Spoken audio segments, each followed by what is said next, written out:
evening and welcome to the Nation Leadership Forum. I'm your host, Olive Burrows. So you know how when you go to the doctor and he prescribes antibiotics and he cautions you to be sure to finish your dose. As he probably told you, it's to guard against bacteria developing resistance to the drug. But the problem far outstrips the doctor's office, and antimicrobial resistance in animal production has been identified as a significant emerging threat to public health and food security. Now, I have three guests with me this evening, two with me in a studio to help us gain a better understanding of what is at stake. I'll start with Dr. Victor Yamo, who is the Farming Campaigns Manager, World Animal Protection. He's also a veterinary surgeon and he holds a Master's of Business Administration.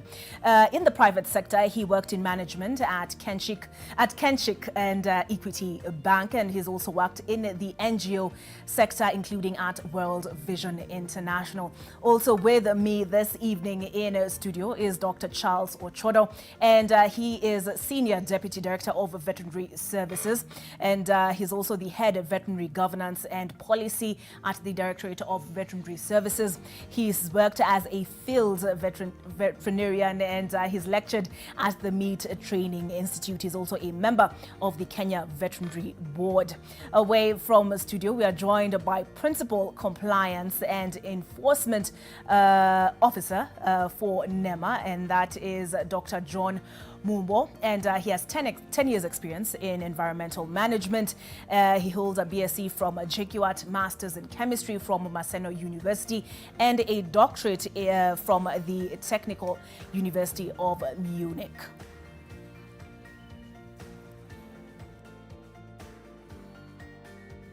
All right, now that we have a better understanding of our guests this evening, let's get a better understanding of what antimicrobial resistance is. And I'll start with you, Dr. Yamo. What is this animal called AMR? Thank you very much, Oli, for the question. AMR, or antimicrobial resistance, is essentially where disease-causing organisms become resistant to known drugs that are used to medicate them. In a layman's language, you would be saying we are talking about drug resistance. It can be resistance against antibiotics, which is the common one that we talk about.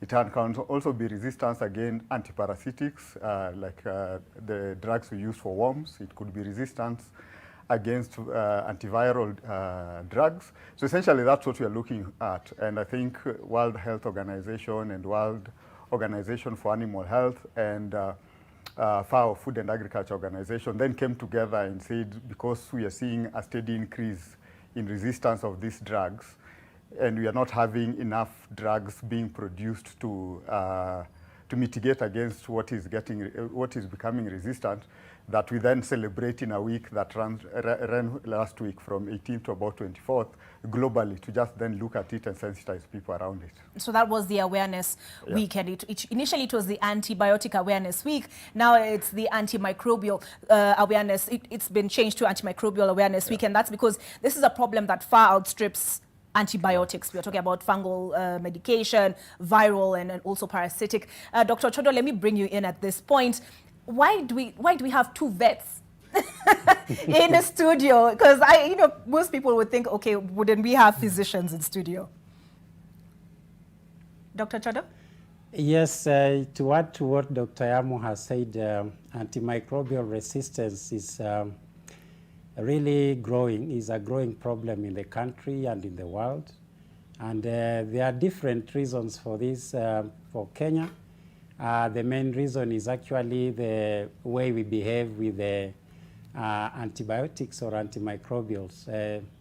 We tend to see the misuse where people use antimicrobials when it is necessary, unnecessary. Then there is abuse where people use antimicrobials wrongly, and there is also overuse. So the behavior of the public and the users of these antimicrobials tend to increase resistance among animals. So what needs to be done really is to manage the way this happens, and there are different methods or mechanisms that have been put in place. We shall come to this later. Okay, so Dr. Yamo, how are these AMRs introduced to animals? Well, I want to start by saying that, just to piggyback on what Dr. Ochodo was saying, the reason why maybe we have two vets in the studio is that the massive antibiotics used in animal production is horrendous. Research shows that 75% of antibiotics produced globally, annually, is actually being used in production in farm animals. And that is why we are beginning to look at it critically, because if you can stop the use of antibiotics at farm animal level, research again shows that you'll reduce antimicrobial resistance, especially antibiotic resistance, by about 24% in human population. So to go to your question, why does that then happen? The main thing, the reason that contributes to that, some of it Ochodo has already alluded to, the fact that we are misusing antibiotics. The main reason why we use antibiotics is because the environment where the animal is, or the welfare of that animal, is not being catered for. So farmers have quickly learned that if you put antibiotics into the production system, you mask the poor welfare, and the animal is able to achieve some level of performance.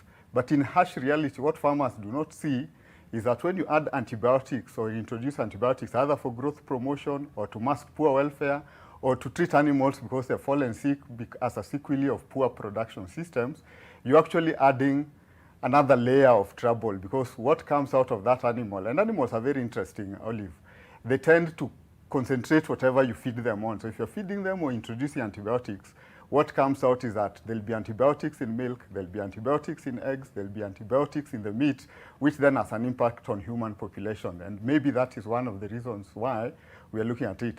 So from an organization, World Animal Protection, our mantra is that it is important to look at how we are handling animals, the welfare of that animal. And there are 5 things that we look at, which I think we will discuss as we go along, that when we cater for them, and they're called fundamental freedoms, if you look at those fundamental freedoms and the animal is catered for and its welfare is looked at, then it produces, performance goes up, so you have better productivity, but added to that you have a better quality product that has no additives, that will not have negative impacts on the population.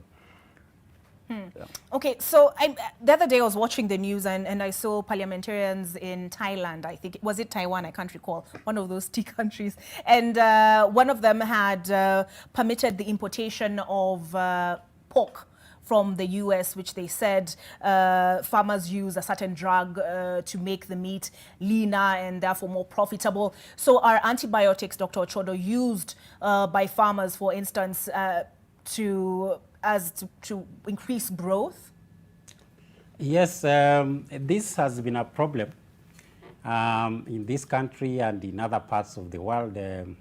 Like Dr. Yamu says, farmers tend to use antibiotics to do certain things.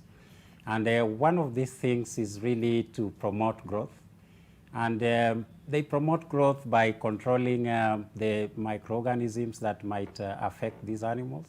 So you'll find antibiotics in what we call medicated feeds. There might be certain injections that are given that contain these antimicrobials.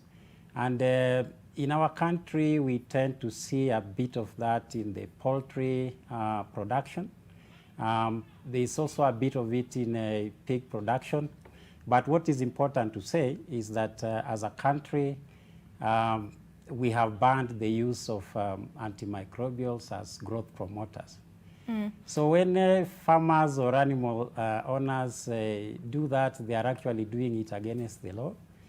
And what we try is not really to go and arrest them, because sometimes people are ignorant of the law, and these are our farmers. So what we try to do is to get down to them and create awareness among them on the danger of antimicrobial resistance, because as Dr. Yamu says, there is always that transfer of resistance that develops between animals and human beings as a result of consuming animal products. And later we shall learn that this is also transferred to the environment when these products like milk get disposed in the environment. The bacteria and these microorganisms, some of them live in the environment. And so if they get these small doses of antibiotics or antimicrobials, they learn to resist, and that is how resistance develops. Okay. So growth promoters is something we really want to tell our viewers is not allowed in the country. And if they know of anybody who is using medication to promote growth, then it's better to caution or raise attention, bring it to us. But what we know is that because of the poor hygiene conditions, the poor environment in which animals are kept, then people are forced to continuously use antimicrobials. Also, infections tend to be more common in unclean environments. We tend to see this a lot with the milk. When, because of the unclean environment, then we have infection of the udder. That leads to mastitis, and antimicrobials have to be used. And because again, our farmers do not want to observe the withdrawal period, the period within which we should not use the milk, then we end up consuming milk even when the animals are being treated. And that is how the organisms in us also get those subdoses and eventually develop resistance. Okay. It's a good thing you said that growth promoters are banned in this country, because I was afraid I was going to have to give up what we colloquially know as kukupono. But it's a good thing you introduced the environment, because Dr. Mumbo, and I was told we have somebody from NEMA taking part in this conversation. I wondered, what does the environment have to do with AMRs? The two veterinarians have sort of given us an inkling as to what the relationship is, but perhaps you can tackle it more substantively. What does the environment have to do with antimicrobial resistance, particularly in animal production? Okay, thank you, Oliver Barros, for that question. Before I delve into the question, I'd want to bring this subject of environment quite clearly, because when we talk about health, what usually happens is that you always look at the curative aspect, and that's why we've been hearing from veterinary specialists here. They've been talking about injection, growth promoter hormones. Yeah, but in Kenya, we have the way environmental management is being administered. First of all, the environment is enshrined within the Constitution, whereby it provides for a right to clean and healthy environment to each and every Kenyan. So without a clean environment, of course, you're going to talk about diseases. And also that we also have an environmental management law. And this environmental management law is actually called Environment Management and Coordination Act, which actually governs all aspects that relate to the environment. And it's also important to know that you also have a ministry, that's a Ministry of Environment and Forestry, which provides for policy development. And also under the ministry, there are quite a number of environmental agencies, of which we have the National Environment Management Authority. So it's quite important for us to understand where environment comes here, because under this campaign we have what is called One Health approach. And One Health approach is actually brings different sectors. It's actually a strategy whereby we have those ones who are taking care of the human health, there's the animal health, and also we also have the environmental health. So in this case, in this forum, we have only representation from animal health and environment. So just to make it clear is that after we use all the medicines, after you've generated all the waste that come from the animals, from the human beings, all these things end up into the environment. And the environment becomes the receptor of all these chemicals. As alluded by one of the panelists, when these antibiotics get into the environment, these antibiotics have what are called active ingredients. And these active ingredients, once they are not destroyed, they end up interacting with the microorganisms within the environment. And these microorganisms tend to develop some resistance, and these microorganisms get transferred to us through the food chain. It can come indirectly through the food we eat. It can come indirectly through the water we drink, such that now you start using the same medicine, but you find that it's not actually effective in your system. So as we look at this antimicrobial resistance, it is good that for us all, we need to look to think about the human health. We need to think about the animal health. But above all, we also need to look at the environment, which is actually a receptor of all these chemicals that actually end up here. Otherwise, you will have a situation whereby the environment harbors all these toxins, which are brought by the food we eat, and then they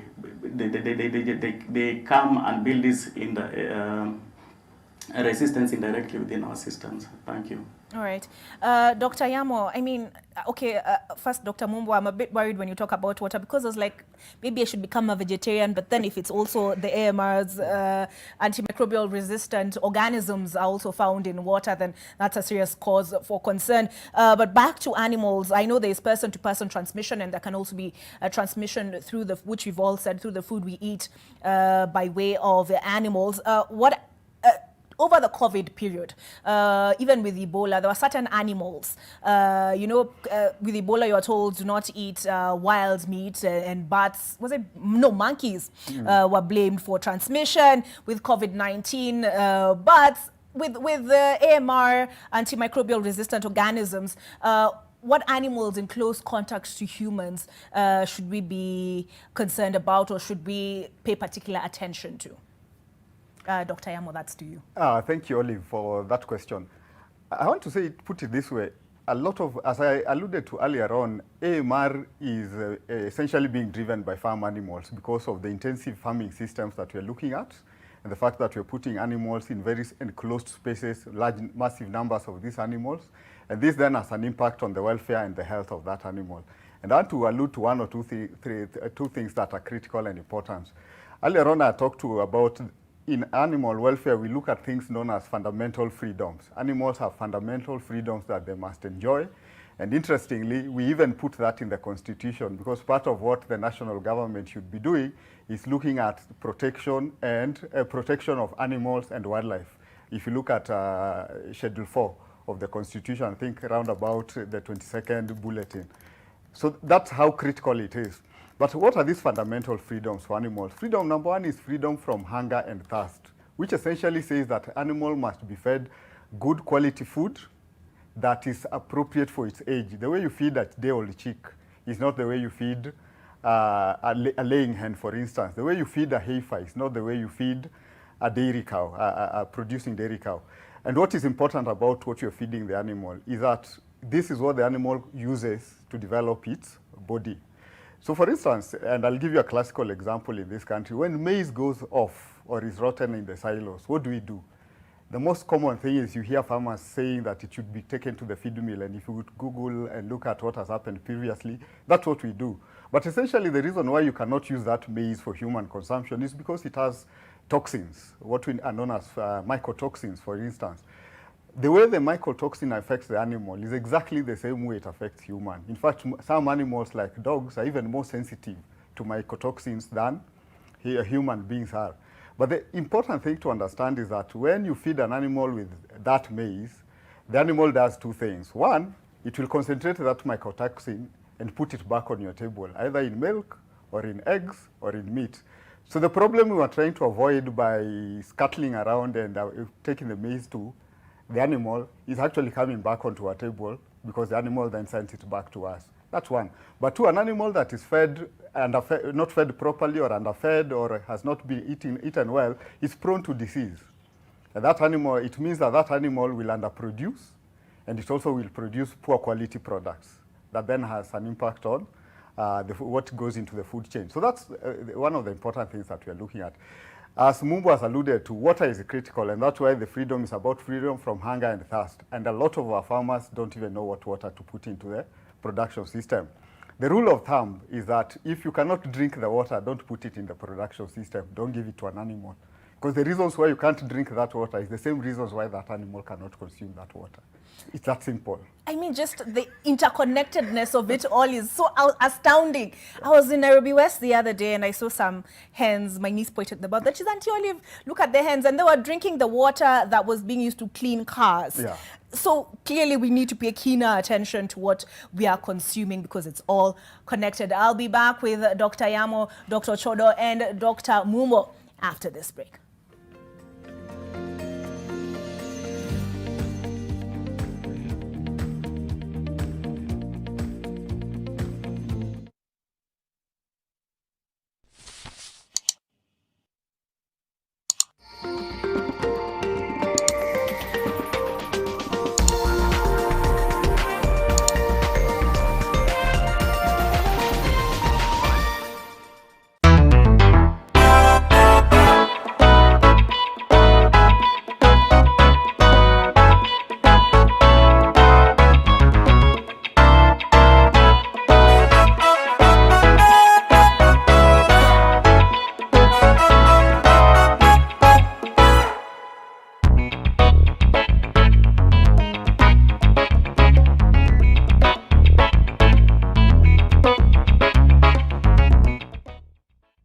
How powerful is the healing power of Vaseline?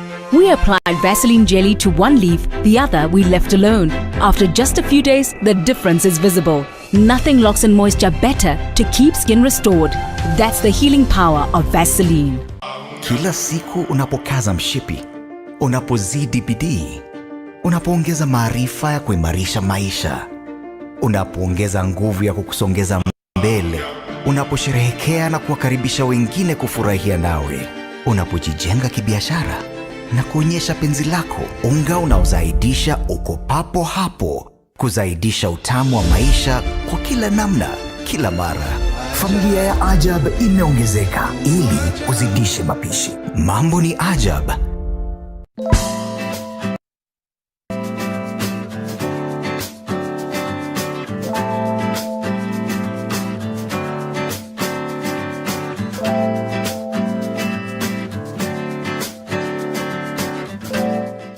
We'll take nothing for granted and always remember to taste the simple joys.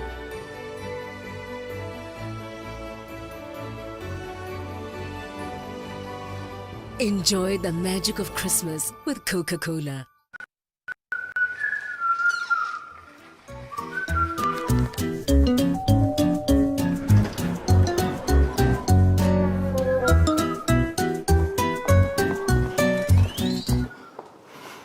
Ukikwama, utaambia nini watu? Waambie bra, when I gotta go, I gotta go.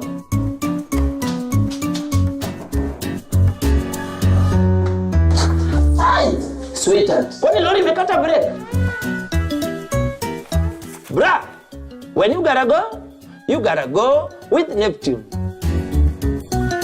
Neptune, toilet paper for wherever you are. Union Pay cards are widely accepted at POS and ATM nationwide. Union Pay cards can also be widely used for e-commerce payments. These and many more local and international merchants accept Union Pay. Hey Kenya, it's time to earn while you spend with your Union Pay card. Yes, you get 10% back on every purchase, rewarding you as you swipe. Union Pay, your way.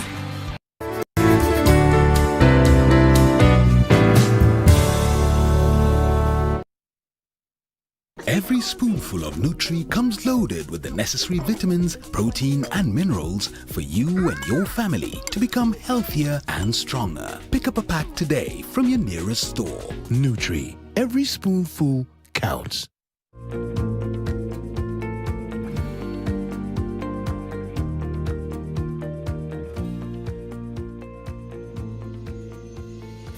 Welcome back. You're watching Nation Leadership Forum. My name is Olive Barrows. I'm your host, and we're discussing antimicrobial resistance in animal production. So, as I said, I have three doctors with me: Dr. Mumbo, Dr. Yamo, and Dr. Ochodo. Dr. Ochodo, before we took the break, Dr. Yamo was explaining to us the rights that animals enjoy, both domestic and wild, and how it's protected in the Constitution. I mean, okay, as everybody's talking about BBI, that came as a surprise to me that their rights are actually enshrined in the Constitution. Now, how does that matter in this discussion to do with AMR? Thank you, Oliver. Before the break, as you say, Dr. Yamo talked about the 5 freedoms of animals.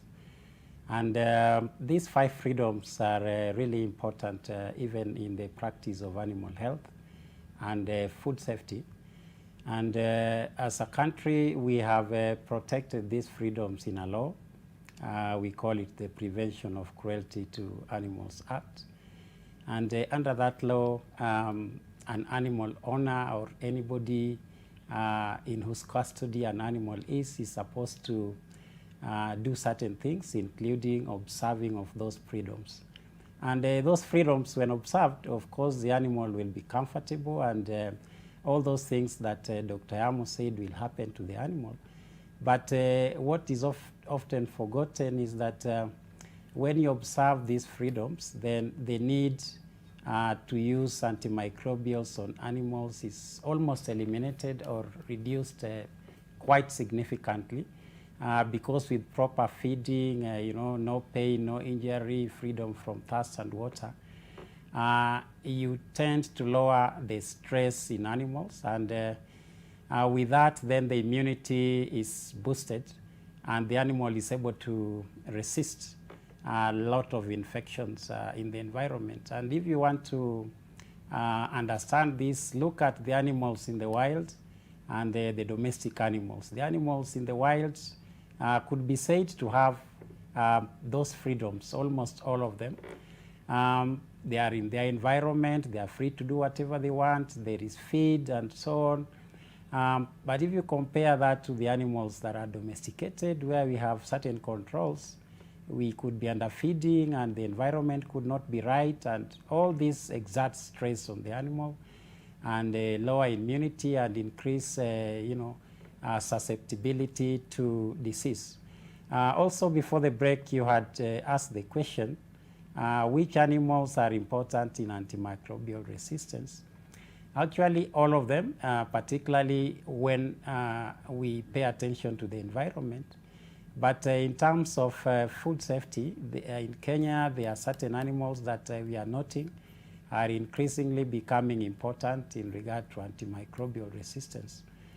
And one of them is poultry that you referred to earlier. And this is because of overuse of antimicrobials in poultry, because of the environment and the water, everything they take is not good. So farmers, like Yamo said earlier, tend to mask these diseases by continuously actually feeding poultry on antibiotics. And of course, that ends up in the meat and in the eggs, and we take it. The other culprit we have seen is milk, and milk from cattle or any other animal. And the reason for this, again, is the environment where milk is produced, and that makes the cow, prone to mastitis. And that mastitis then requires treatment. And in the course of treatment, the milk is not discarded. We take it and we get those small doses, and we also have that resistance, the microorganisms in us. The other one, again, we've seen is residues of these antimicrobials in meat, beef, for example, and other meats that we consume.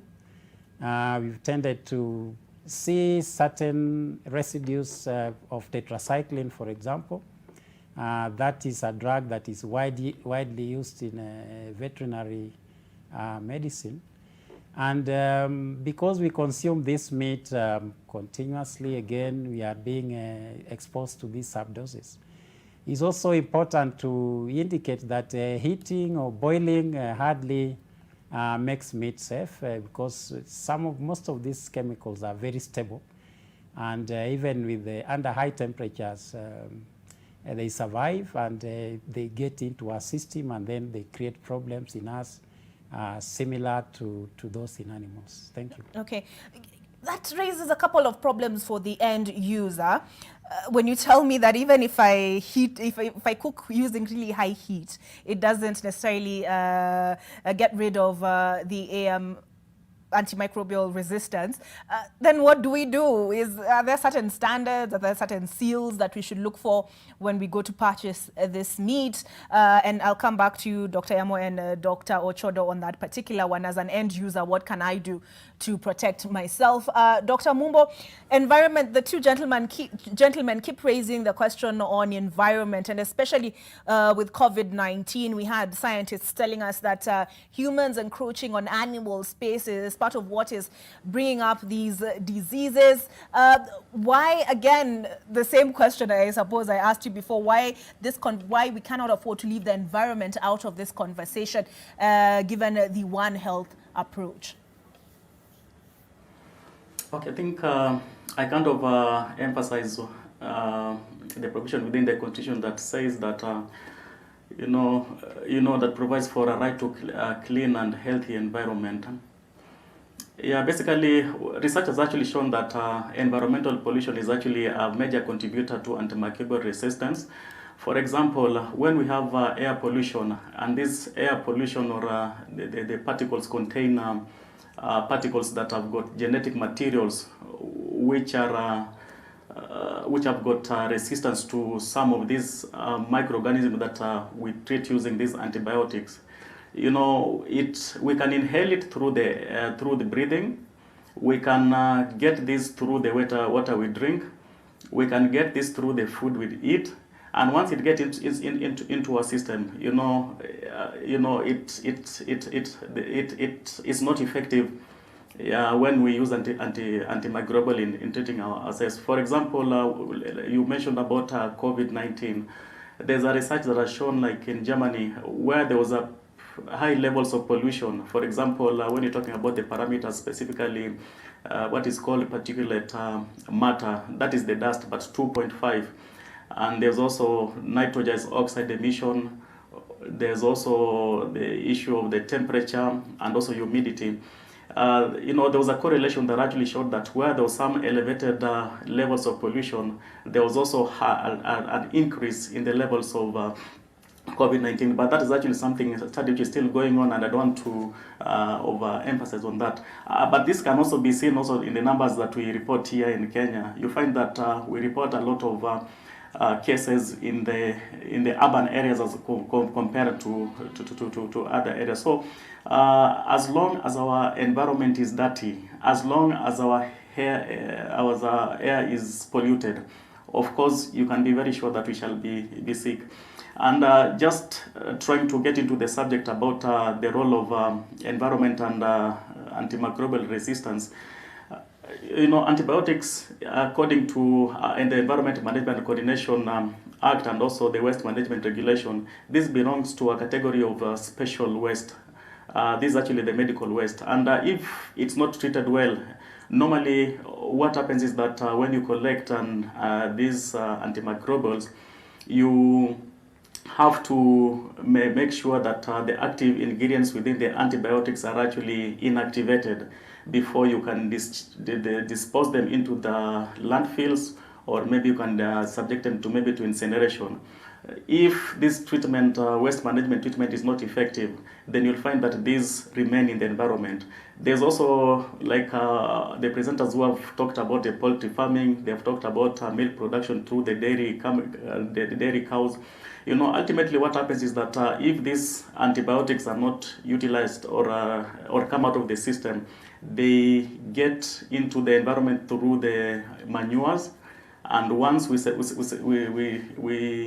spread this into the farm, now we find that now they get contaminated through the animal manures. And also there's also an aspect about our municipal waste treatment system. Basically, these are old technology that have not been designed in such a way that can be able to treat these modern conventional antibiotics. You find that if our systems are not upgraded well, you find that these antimicrobials or the active whatever substance end up passing through the system and they're discharged through the environment through the effluent. So we have to invest more on how we protect the environment, because these animals will still feed on the environment. They'll still rely on the grass. And once they get this material from the environment, it gets back into their system. When you treat them, you find that you'll have to use a lot of chemicals to make them healthy, to the point that now these antibiotics are not effective. Thank you. But how do we treat the ways to guard against antimicrobial resistance? Going off of what Dr. Ayamo and Dr. Ochodo told me, heat may not necessarily be the solution. We are used to, you want to rid your water of dangerous organisms, boil it. How do you treat the waste? Okay.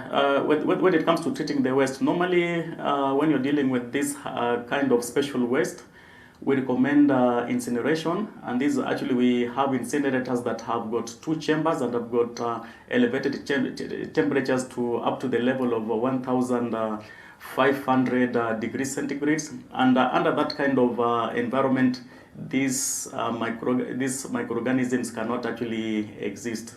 Cannot actually survive. So the best way to deal with this kind of waste is the special waste is incineration. But as I said earlier, normally what happens, this waste has to be collected first. Let's say in a hospital setting or maybe in a dairy setting, they have to be segregated, and the active ingredient within these antibiotics have to be inactivated. This can be done even through autoclaving. You know, there's a system for doing that before.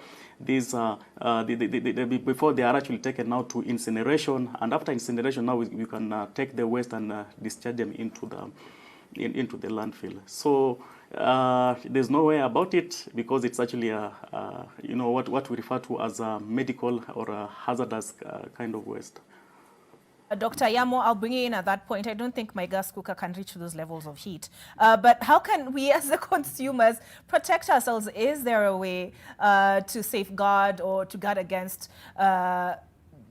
consuming food, animal products that could raise our risk for antimicrobial resistance? Thank you, Oli, for that question. I think the important thing is first to look at where we are buying our products from. Because I think the biggest challenge from a wild animal perspective view is that consumers are not even aware where their food is coming from. All you know is you go to a supermarket, you get something off the shelf and you go home. We need to start interrogating the system and asking, how is this product produced? If it's milk, where did it come from? How is it transported? Because all those things have an impact on the quality of the product that comes onto your table. Of course, the DVS, Dr. Ochodo, will tell you the certification processes. There is inspection that we do for meat and all those products. There are standards that are around them. But for me, I think the responsibility is for us as consumers. One, if I'm buying meat, what is my relationship with the person we are buying meat from? And I'll give you a classical example. Where a year or so back, we did a survey, a CAP survey, knowledge, attitude, and practice survey among Kenyans to just try and understand our level of understanding in terms of use of antibiotics and where we bought our meat from. The interesting thing is Kenyans said, and it's not, let me correct myself, East Africans, because the study was done across Kenya, Uganda, Tanzania, and Zambia, said that the place that the least trust in terms of information on meats is the butchery. Of course, the first one was government. Obviously, Kenyans are just like the rest of the world. We don't trust government. The second one was the butchery. But interestingly, 75% of the meat consumed is actually bought from a butchery. So what essentially then we realize is that Kenyans buy their meat from the guy they least trust. How that then works is a challenge. And that's one of the reasons why as an organization we then drive awareness creation. Because then if you start asking questions, if you go to the supermarket and you buy a piece of meat or chicken, Do you understand what the DVS mark on that package is all about? What the KEBS mark is all about? What that means? I think those are the things we are beginning to ask, and to ask Kenyans, the consumer, to start interrogating. Because from our perspective, if consumers started demanding certain things and making buying decisions, especially as the middle class who are going into these big malls and fast food restaurants, if we started asking the right questions and demanding certain things, it pushes producers to do the right thing. Now that you're aware that if the animal is not being fed well or is not in a good environment, and I can tell you that the big organizations that are beginning to do audits, big hotels that are beginning to do audits, part of that audit should be looking at the welfare of that animal. Are the fundamental freedoms being met? Is the animal being fed well? Which was the freedom number one. Freedom number two, the animal should be in a comfortable environment. I challenge you and the viewers out there, go and look at the dairy herds that we have. Animals are standing in muck with a lot of, the cow dung is there, the animal literally can't even have an opportunity to sleep. The teats are in that muck. The milk that comes from that process will ultimately have a negative impact on the population that consumes it. Those are the things we need to start asking. When you're buying from supermarket X or from restaurant X, what are they doing in the value chain to ensure that that animal is being catered for? The third freedom is about freedom from pain, injury, and disease. I see people going to some local markets where the animal is being brought, the chicken is being brought hanging on a motorbike. You're going to eat that chicken. It has got a lot of stress because it's been hanging on the motorbike. It will end up with a broken limb, which is a foci for bacterial contamination, which then ends up on your plate. If it's a pig tied behind the motorbike, or it's a group of animals being moved, beef animals being moved in a place where they can't even fit. And we watch these things happening. The challenge is for us then to take certain decisive decisions, because those are the things that end up on our plates. We did a research a year back with University of Nairobi and one of the big chicken producers. And we found out because of just poor transportation, farmers are losing between 25,000 shillings and 155,000 shillings per cycle. A good farmer, a good broiler farmer will produce 6 cycles in a year. So the farmer is already losing 900,000 shillings per year because of poor welfare. And if he's doing business, that welfare needs to be sorted for him to then make good money, and the product that ends on our table is good quality product that has no impact. Because of that poor welfare, which we are masking because of by using antibiotics, we end up with a problem that is ending into human populations. In fact, my position in some of these things is that we need to move away from clinical practice, because I think this country has spent a lot of money looking at clinical practice. When you get sick, how you'll be treated. So we treat our doctors nicely, we give them better pay, etc. We need to go back to preventive medicine. Okay. When I went to school, I was told prevention is better than cure. If you sort out the animal production system, then you don't end up with milk with aflatoxins, which then causes cancers. You don't end up with organisms that cause antibiotics, which are resistant to antibiotics that cannot be treated. In fact, the interesting thing, globally, we are losing 700,000 people per annum because of having diseases that cannot be treated. Okay. So if we started looking at that system and correcting what is happening at that system, we end up with a better production system that then gives us better products and reduces antimicrobial resistance. You know, a lot of what you're saying is bringing to mind what Dennis Okari did when he did White Alert and Red Alert, and perhaps you should go back to YouTube, search for that and rewatch, and it can help put this conversation into context. I mean, when you talk about transportation, you know what's coming into mind? I come from Mukambani, and there are those buses, and then there are those vikapus on top full of chicken, and I always feel so sorry for them with all that wind and exhaust and all that. But this is a good point to bring in the government perspective. Dr. Chodo, the ball is in your court. Part of what Dr. Yomo told us we need to pay attention to are those stickers that accompany meat products. Do say something on this subject. Yes, thank you. In addition to what Dr. Amo has said, as government, we insist on a number of don'ts and do's. And the first don't is that you should not consume products from animals that are under treatment. So if it's milk, if it's eggs, if it's meat, there is usually a prescribed withdrawal period within which products of those animals should not be consumed. And that can range from a few days to very many days.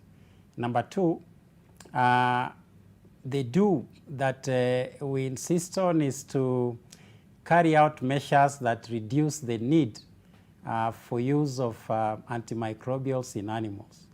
And there are a number of measures. One of them is vaccination. So we vaccinate animals against diseases, and these are common diseases like foot and mouth disease, Newcastle disease in poultry, and many others, so that they develop antibodies, that is resistance, and therefore they are not susceptible to diseases, which would then require the use of antimicrobials, either for symptomatic treatment or for treatment of the diseases. We also advise on biosecurity measures in establishments where animals are kept.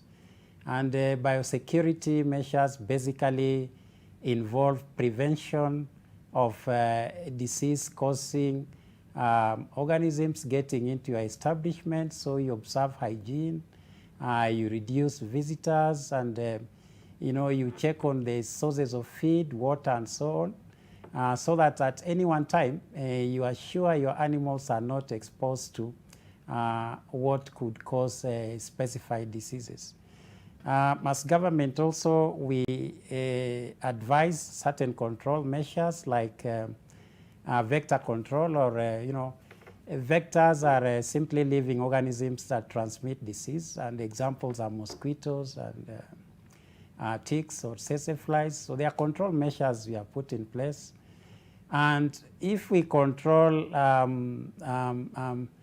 the diseases by managing these vectors, then again the animals don't fall sick, and we do not need to use antibiotics.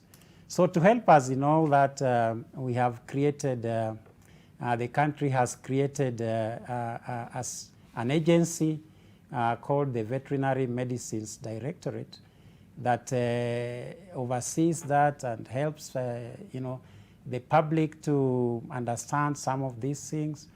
And that agency works with the Directorate of Veterinary Services to ensure that some of these things are observed, particularly withdrawal periods, and even some of these measures are put in place. I've talked about. The agency is also the one that registers all of these antimicrobials of veterinary importance, and therefore they monitor the development of resistance to these antimicrobials in the environment, and they are best placed to advise animal owners on the measures I've spelled out, so as to reduce exposure to antibiotics and eventual development of resistance by certain microorganisms. Okay, and you anticipated my next question, because in Kenya the challenge is always enforcement. We always have the most beautifully set out policies, but enforcement is always a challenge. I'll come back and get Dr. Yamo's take on how well he thinks the Directorate is doing in enforcing these standards, as well as engage Dr. Mumbo more on what AMR and COVID have to do with one another after this break.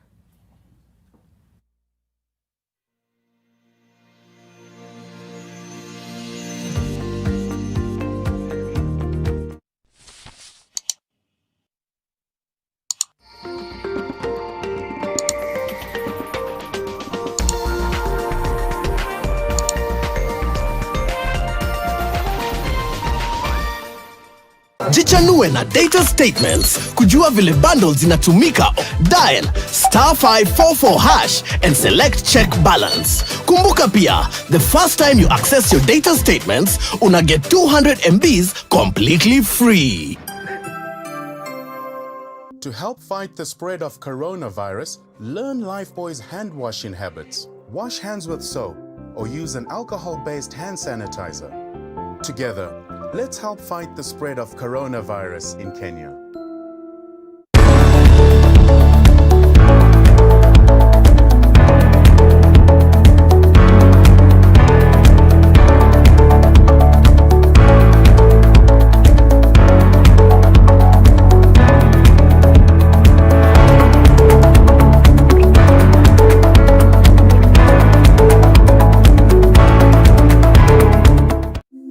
ahead is believing to make each day a brighter day.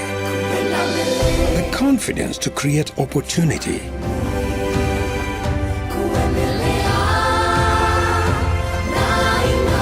It's those small acts that go a long way. Going ahead is us changing our communities to go ahead. Now, that is the Kenyan spirit.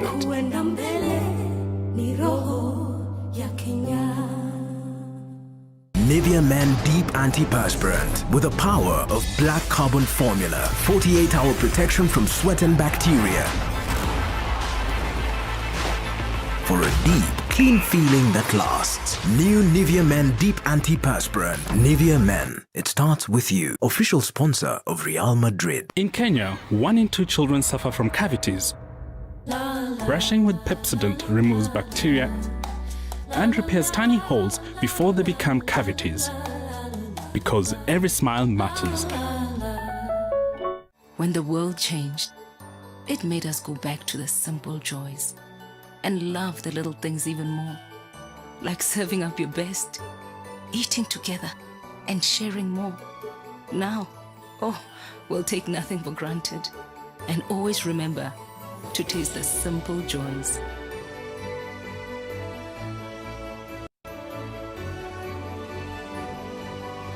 Enjoy the magic of Christmas with Coca-Cola. I wish I could have soft and glowing skin. New Geisha Black Soap with activated charcoal to give you soft and glowing skin. New Geisha Black Soap and New Geisha Moringa. This week on The Trend, the funny man, Mwana Mtule. Rungu za polisi sio mkate eti utakula na ufurahia. Super producer Mutoria.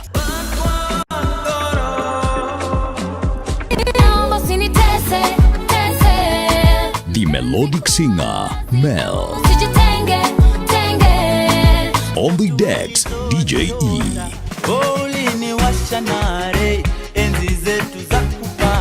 All this and more, only on The Trend. How powerful is the healing power of Vaseline? We applied Vaseline jelly to one leaf, the other we left alone. After just a few days, the difference is visible. Nothing locks in moisture better to keep skin restored. That's the healing power of Vaseline. Geisha aloe vera and honey, made with the goodness of aloe vera to calm and refresh your skin. Be strong and last long. Close-up Deep Action with antibacterial formula and deep cleaning gel keeps your teeth clean and protected. Close-up Deep Action. Enjoy long-lasting fresh breath and more. Every time Gran arrives, she always has a small reward for her. I made this for you today. Thank you, my baby. It's so beautiful. Wow! She's happy, and I trust it because it's made with milk and other carefully controlled ingredients without any colorings or preservatives. Care has been taken to make it. I love to see her happy because it meets her taste and fantasy. Kinder Joy, my trust, their joy. When the world changed, it made us go back to the simple joys and love the little things even more. Like serving up your best, eating together, and sharing more. Now, we'll take nothing for granted and always remember to taste the simple joys.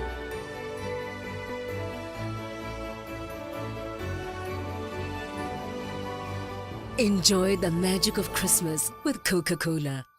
Man, you got to have game. When it's all sweat, pressure, and anxiety. Yet that's just halftime. Stay cool and in the game with Imperial Leather for Men range. Wear luxury.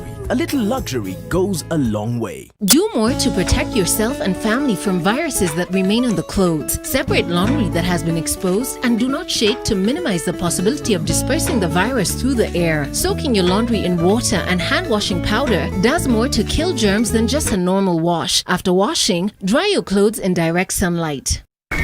They say we do the expected. We say we're more than you expect. Sunlight, more than you expect. It's always a full house this season when the family comes together. To reconnect, One thing we do, we watch GoTV. We love it. It's all about making the holiday special. For the kids. That means keeping the GoTV subscription active because they love it. GoTV is everyone's favorite place this festive season. Usimiss out. Get GoTV decoder kwa shilingi 1999. GoTV. Love it.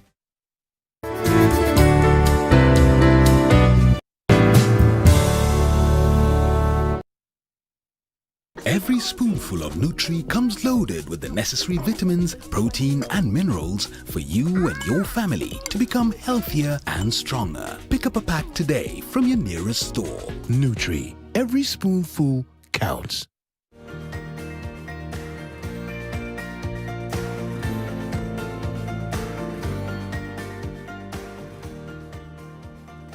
Welcome back. You're watching Nation Leadership Forum. We're talking about antimicrobial resistance in animal production. Before we took the break, Dr. Ochodo went to great lengths to tell us how government is working to guard against this. Dr. Yamo, do you think they are doing enough?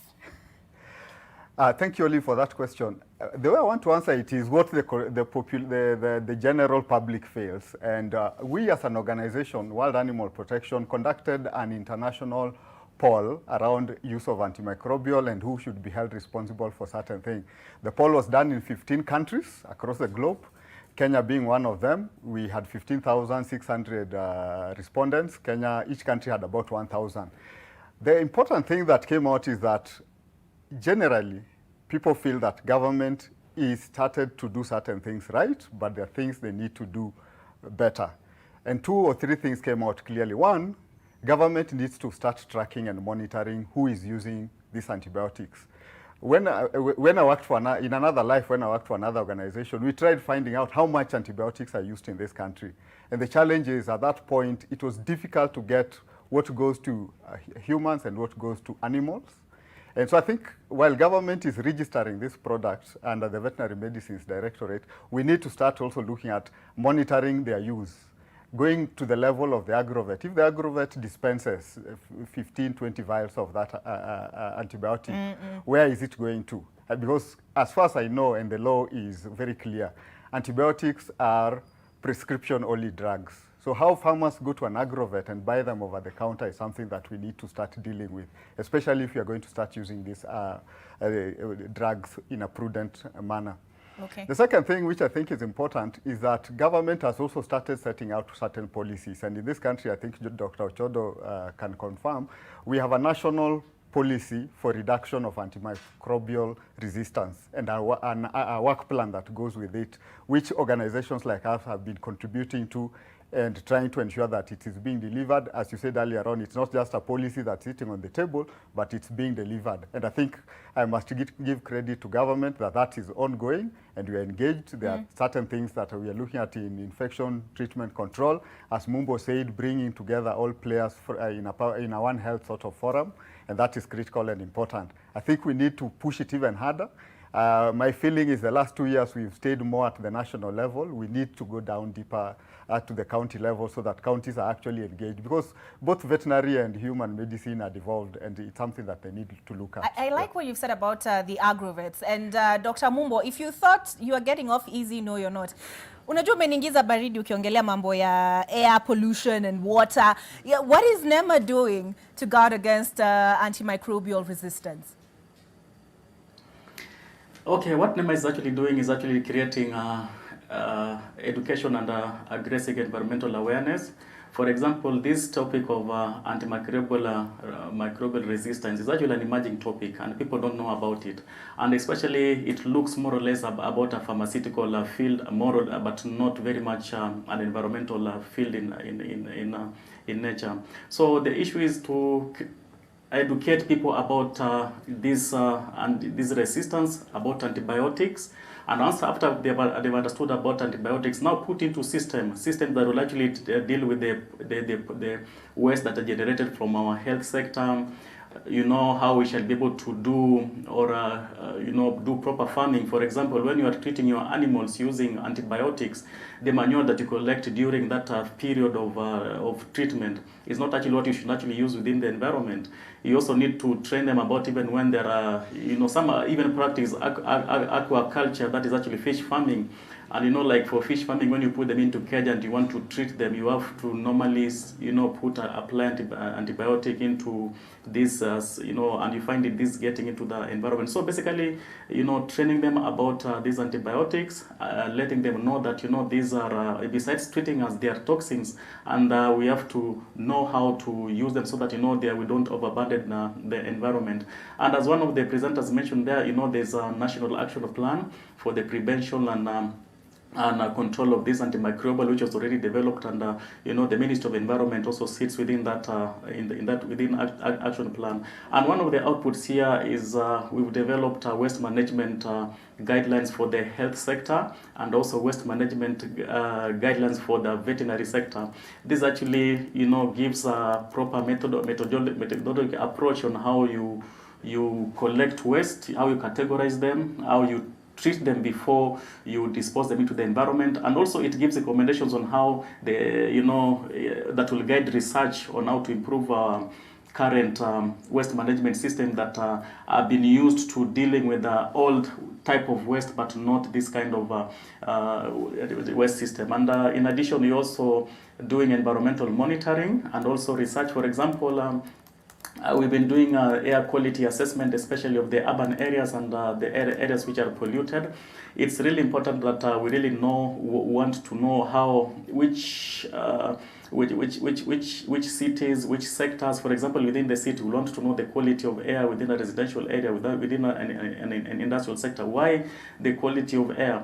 Because when you incinerate waste, when you incinerate manure, when you incinerate these antibiotics, this will actually end up into the environment. Or let's say when you treat this through the waste or the wastewater treatment system, if the system is not clean or effective, the effluent, what I mean the wastewater that gets into the environment, will actually drain with all this into the environment. So the authority is actually working hard on actually undertaking aggressive air quality assessment. We have an equipment that does that. And we also, control also the effluents that actually get into our rivers. And in addition to that, we also coming up with I think I've already mentioned about the guidelines, and in addition, we also encourage the public, they should avoid just disposing antibiotics through the sink or through the toilets, because ultimately this will actually get up into the environment and they will get into our water table. And once we have these active ingredients of these pharmaceuticals or antibiotics in the environment, these organisms become really resistant, and it actually becomes difficult even to treat them. And you'll find that the same animals that we depend on food, for milk, will go back to the same environment and feed on them. And you can imagine what that kind of a vicious cycle that will come. And in addition, it's also recommended that assuming that we have to use antimicrobials within the poultry sector or within the dairy, we need to have a proper campaign on how to monitor these antibiotics, because antibiotics require a certain duration, so that they can be effective. Once it has been used, it is advisable that the waste or the manures that have been generated or the sewage sludge that have been generated within this time, they can, you collect them, incinerate, or maybe treat them first before you can now go to utilizing the same manure. As I mentioned earlier, if you have a polluted environment, you'll have sick people, you'll have sick animals. So it's imperative, it's our responsibility, even as the public, that we put a lot of focus. We play our role on how to make sure that the environment is clean. Let us wash our hands clean, for 20 seconds. That's actually a very a proper way of actually controlling sickness, so that we don't end up using antibiotics. I mentioned the COVID, you say like if you have a polluted environment, of course this pollution will actually weaken your immune system. And once this virus gets into your system, it will find a body which is weak and cannot defend itself against diseases. So when we talk about animal health, when we talk about human health, and let us also think about what burden do we put on the environment, or how can we prevent these sicknesses by taking care of the environment? Okay, thank you, Dr. Mumbo. I don't think many of us really think about how we dispose of this medication. Like when your medication expires, I just put mine in the garbage bag. I really don't think about where it ends up. So that was a good point to raise. Really need to think about it. Dr. Yamo, they say, ask not what your country can do for you. What is, or government in this case, what is how is World Animal Protection playing its role? Thank you, Olive. First, let me put it this way. World Animal Protection is an animal welfare organization. So our interest is on the animal and the welfare of that animal. But as an organization, we've then realized and understood that when the animal is catered for and its fundamental freedoms are catered for, then the animal gives us better livelihoods, better products. In fact, we're saying animal welfare, human welfare are intrinsically combined, and you can't do one and leave the other. And that's one of the things that we're doing. But as an organization, we work around 3 strands. One is education and mobilization, which is essentially what we are doing here today. It's raising awareness on the pertinent issues that are linked to animal welfare and how they impact on the animal itself, and ultimately the impact on the general population. So that's one. The second thing we are looking, and in terms of education, we have been part of that process. We push education. Dr. Ochodo can tell you all the colleges that do animal health, and it's now a requirement for them to study animal welfare. When Ochodo and I went to university, that was not a subject, but now it has become that critical. We have pushed that through curriculum in the education sector, and the new curriculum actually pushes it down to primary school level so that people can start dealing with animal welfare from an early age, because when you know how to treat animals from that age, even if it's your dog, then you have better you have a better animal that then doesn't give you problems. The second thing we do is about lobby and advocacy, and we've been involved in creation of laws.